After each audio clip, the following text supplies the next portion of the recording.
Bitawan mo ako! Kunin mo na lahat ng pera ko! Huwag mo lang akong saktan! Wala ka nang magagawa. Akin ka.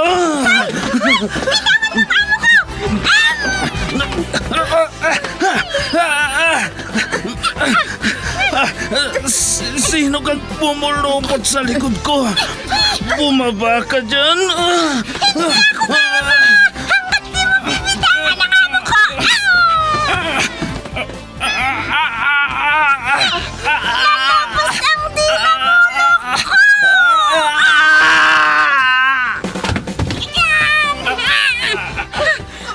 Ayan! Natumba na siya, madam! Salamat, Pepita! Salamat! Super Pipita, ang balikbayan na OFW, survivor mula Iraq, palaban sa hirap at nakahandang magsakripisyo sa ikabubuti ng karamihan, kabilang sa mga naturingang bagong bayani ng bansa. Super Pipita, isang dula na kung saan inyong mapapakinggan ang iba't ibang pakikipagsapalaran ng isang OFW. Super Pipita, mula sa Lovelet Artist and Talent Center Drama Productions, handog sa inyo ng #1 and most trusted radio network in the country, Bombo Radio Philippines. Basta Radio Bombo.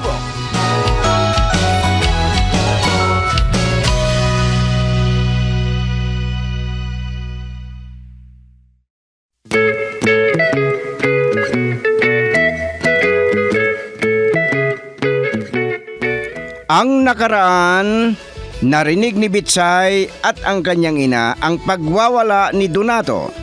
Bagay na napahiya ang dalaga sa mga pinagsasabi nito at narinig yon ni Dalmasio. Kinabukasan, nakaalis na si Bitsay sa kanilang bahay nang maalala ni Donato ang kukunin nilang katulong. Dahil sa tuwa, pinamalita kaagad ni Dalmasio at samahan ni Bitsay na sundiin nila ang kanilang katulong. Nalaman ni Esperanza ang sinabi ni Donato kay Dalmasio at nagalit ang asawa niya sa kanya. At ngayon, ang karugtong ng isang linggong kwento natin na pinamagatang Kasi Gusto Ko, Anong Magagawa Mo? Dito sa ating dula, Super Pipita.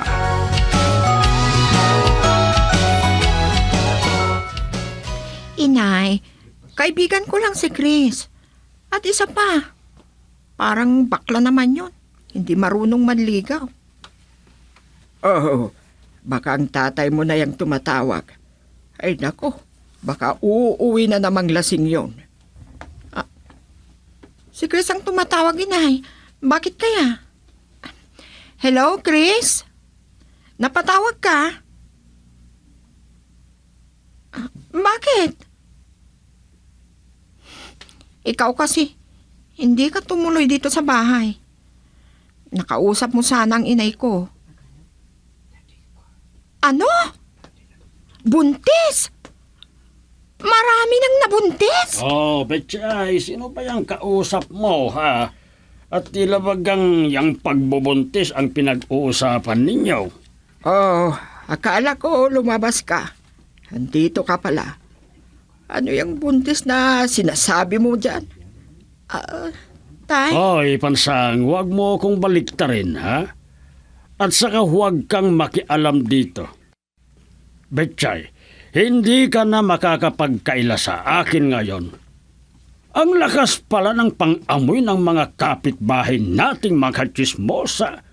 Maglalasing na naman ako dito. Tay naman, pwede bang magpalipas naman kayo kahit isang araw lang?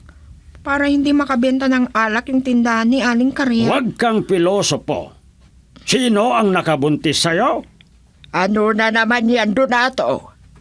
Alam mo, Sa ginagawa mong yan, ikaw ang nagpapahiya sa anak mo. Huwag kang makialam dito! Tay, sino naman ang makakabuntis sa akin? Wala naman akong boyfriend. Si Dr. Chris yung tumatawag sa akin. Oh, ngayon ko lang nalaman na may kasintahan ka palang doktor. Hindi ko po yung boyfriend ni Tay. Kaibigan lang. Veterinaryo si Chris. Tumawag sa akin dahil yung alaga daw niyang aso ay buntis na naman. O ano? Malinaw naman sa'yo, Donato. Ibig mong sabihin, hindi mo kasintahan? Hindi. Ay, siya nga pala, nakausap ko si Dalmasio kahapon. Sasamahan kanyang susundo sa ating katulong. Ano? Kawawa naman ang pobre na istambay na yun. Matagal nang walang nag-arkila sa kanya, kaya magpasama ka na lang sa kanya para kumita naman.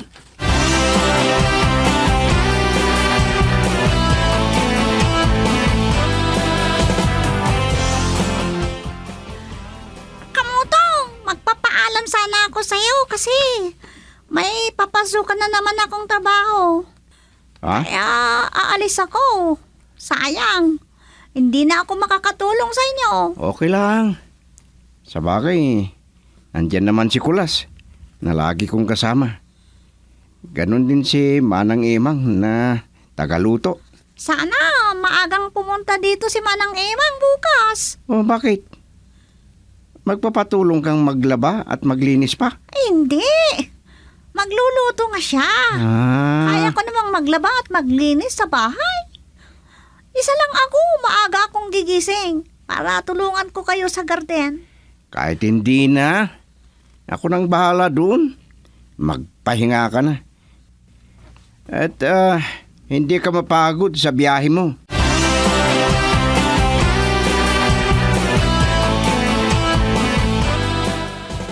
Tignan mo ang ama mo. Pinapangunahan ka. Kinausap daw niya si Dalmasio at ipagmamaneho ka. Hayaan nyo na lang, inay. Maganda nga yun. At may magmamaneho sa akin. Hindi ko kayang mahabang biyahe. Kakausapin ko nga siya na hindi muna iinom ng alak. Ako na lang po ang kakausap sa kanya, inay. Baka makita ko dun sa tindahan na pinag-iistambayan niya. Sige. Laging umiinom yun eh. Pareho lang sila ng tatay mo. Sige, inay. Matulog na tayo. Napagod ako. Tatawagan ko pa si Chris bukas para tignan namin yung sasakyan na pinapaayos ko.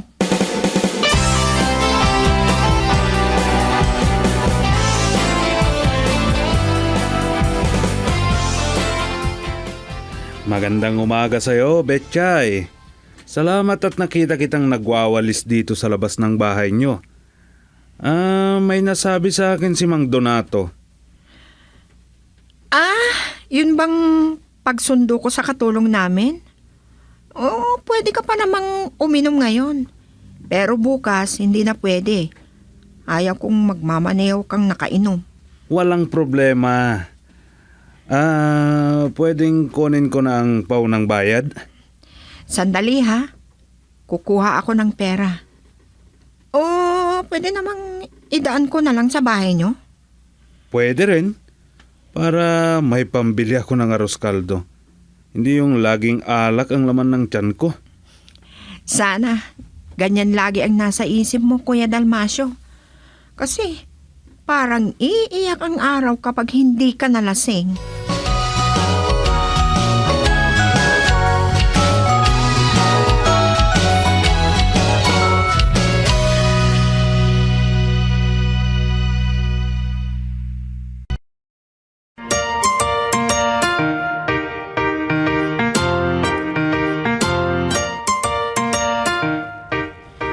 Huwag mong masyadong bilisan ang pagmamaneho, Kuya Dalmasio.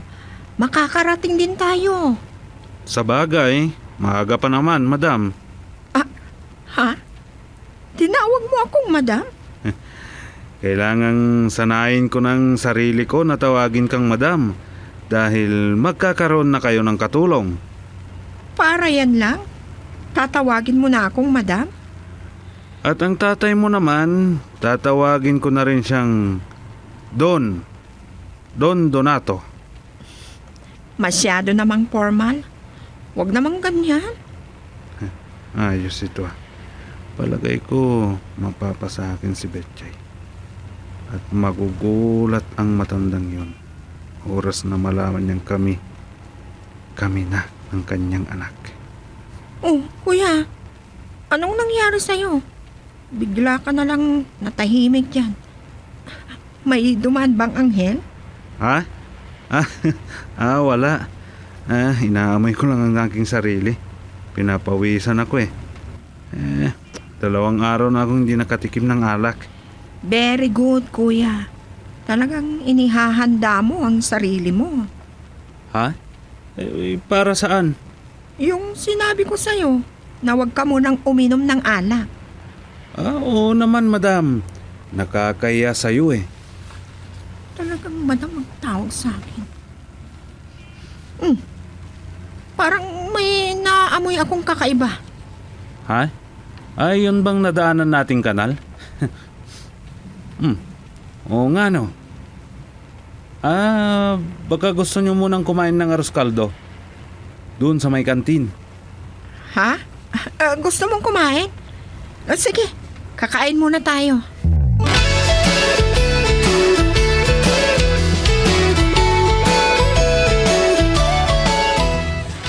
Kanina pa ako nakarating.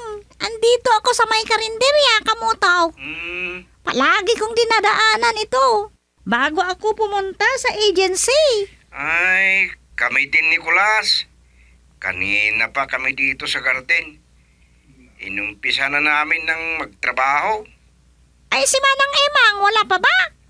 Hindi pa daw makakapasok ngayon. Masakit daw ang kalamnan. Dahil siguro sa pagod. Matanda na rin kasi. Paano na yan? Sino magluluto ng pananghalian ninyo? Mapipilitan akong uwi. O kaya si Kulas. Magaling naman siyang magluto. Pero ang sabi naman ni Madam Di Makulangan, bahalan daw siya sa merienda namin. Yun naman pala di mabuti. Hindi ka pa yata tapos kumain eh. Sige, tapusin mo muna yung kinakain mo. At ako na may pagpapatuloy ko ng pamimitas ng gulay. Baka isipin ng nakakita sa akin nababaliw na ako kasi wala silang nakikitang kausap ako eh. Gumagalaw lang ang labi ko. Sige, Pipita. Bye. Sige, bye-bye, Kamutaw. Ingat!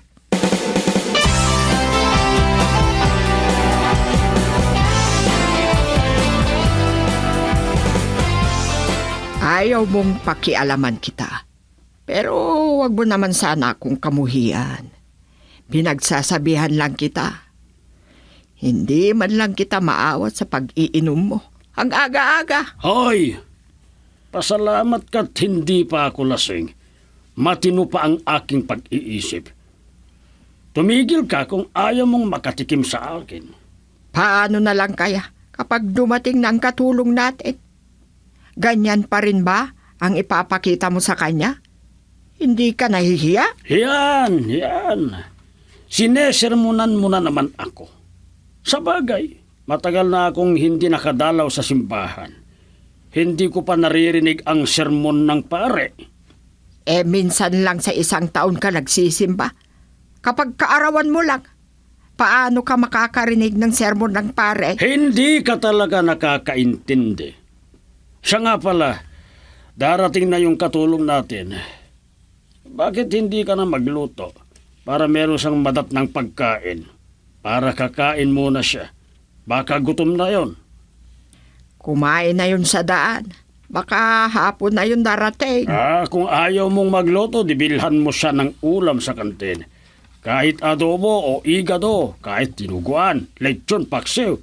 Kung walang mga yan, kahit chicharon na lang. Maiwan na nga kita dito. Ang dami mong sinasabi.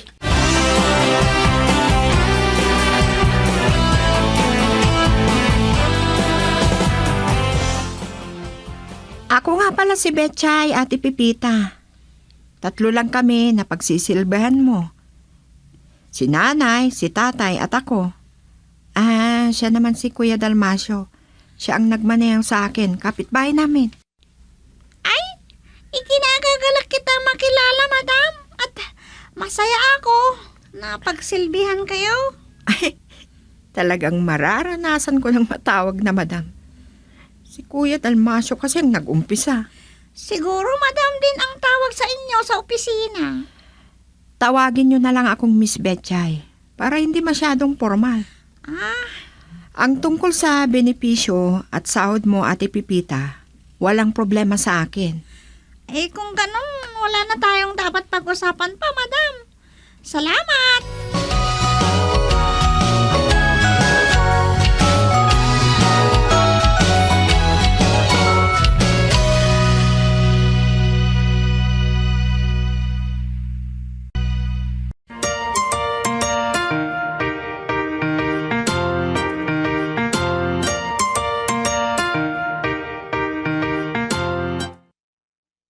Wakas, nakauwi rin tayo. Nakakapagod magbiyahe. Kuya Dalmasio, daan ka muna. Ay, talagang dadaan ako para makapagkapi man lang. Ang laki pala ng bahay ninyo, madam. Hindi ka nagkamali sa sinabi mo, Pipita.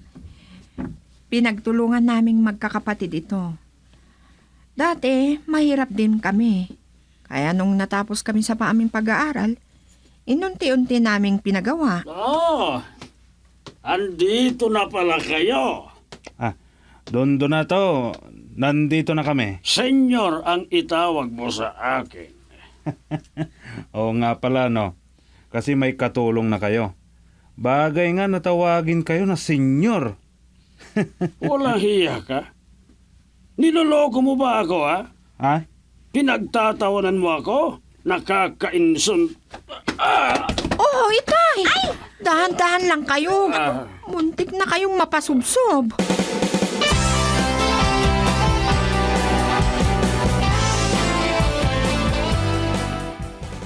Kwarto ito ng ate Susan ko na nasa ibang bansa, Ate Pipita. Pansamantala, dito ka muna habang wala siya. Ay, ang laki namang kwarto ito. Nakakahiya po, madam. At paano kung uuwi ang kapatid nyo dito? Parang wala silang balak umuwi dito sa Pinas. Ay, Nilinisan ko na ito kahapon. Pero kung gusto mong doblehin, linisin mo ulit. Baka may makita ka pang agiw. Alisin mo na lang. ang linis-linis na nga po eh. Kwarto ba ito ng anak nyong nasa Canada? Oo, kaya lang wala na silang balak magbakasyon dito. Ay, Inay, kayo na ang bahala kay Ate Pipita ha. Magpapahinga na ako. Sige.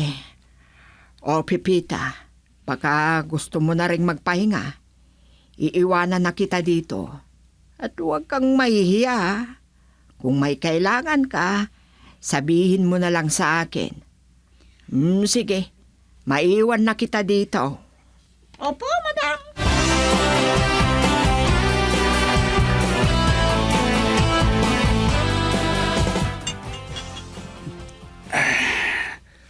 Parang 1 taon na hindi ako nakatikim ng alak. Samantalang kahapon lang ako hindi uminom. Lasing na ba ako? At saka pinagbigyan ko lang si Betchay. Kaya sinunod ko siya na hindi ako iinom. Ilang oras ko ding napagmasdan ng kanyang kagandahan. Talagang hindi ako magsasawang pagmasdan siya. Ang ganda-ganda talaga niya. Ay, akala ko lumilindol. Ang cellphone ko pala nagvo-vibrate. Sino kayang tumatawag na ito? Storbo. Hindi ko muna sasagutin. iinom muna ako ng alak. Ang sarap talaga ng alak.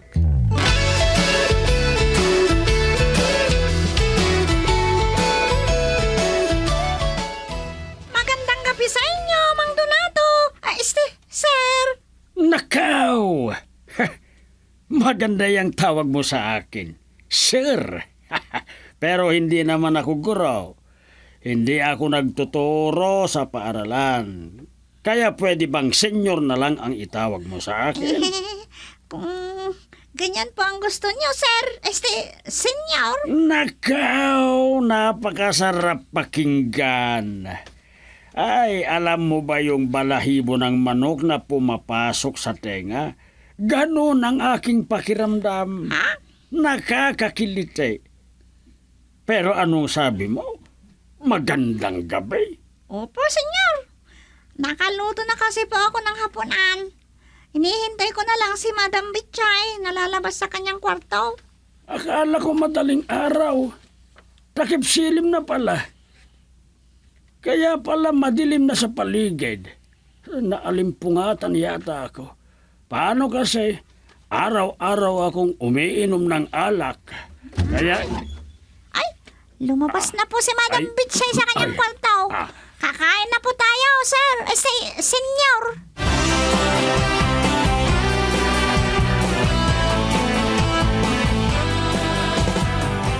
Akala ko kung sino ng Miss Universe ang bumaba. Ikaw lang pala, madam. Talagang madam ang tawag mo sa akin Kuya Dalmasio. Nasanay ka na. Ang lalim pala ng dimple ni madam kapag ngumingiti. Kuya Dalmasio, pwede bang tawagin mo na lang ako sa pangalan ko? Kasi naaasiwa ko. Siya nga pala.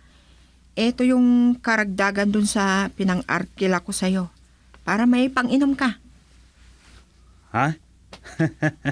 Talagang alam mo ang hilig ko Salamat. Walang hiya. May nakaalala sa akin. Iyong alak siguro. Sige kuya, maiwan na kita. Ang lambot ng kamay niya nung inabot sa akin yung 1,000. Teka, bumili ba ng bagong kotse sa Betchay? Hindi yun yung kotse na ginamit niya. At saka, bakit sa kanan siya bumaba? May driver ba siya?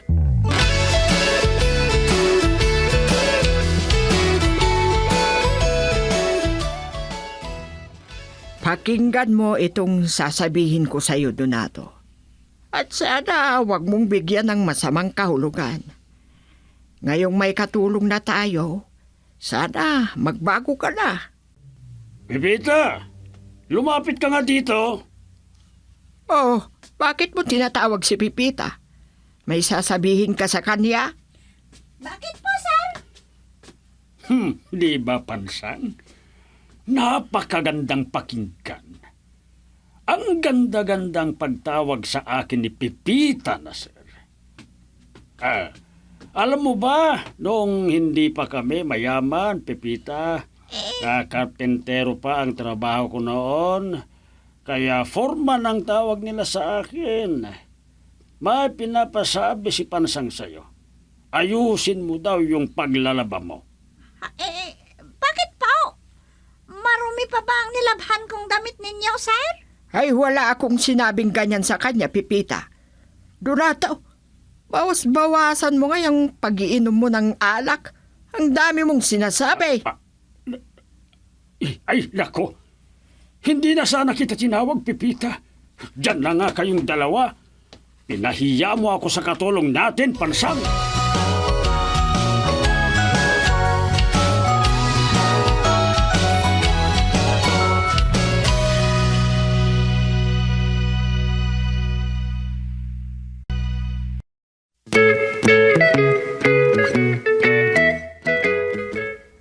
Mga kaibigan, pakinggan bukas ang karugtong ng 1 linggong kwento natin na pinamagatang Kasi gusto ko. Anong magagawa mo? Dito sa ating dula, Super Pipita. Isinulat para sa radyo ni Delfin Dumayas at sa direksyon Lete Astudillo Aquino. Handog sa inyo ng number 1 and most trusted radio network in the country, Bumbo Radio Philippines. Basta Radio Bumbo.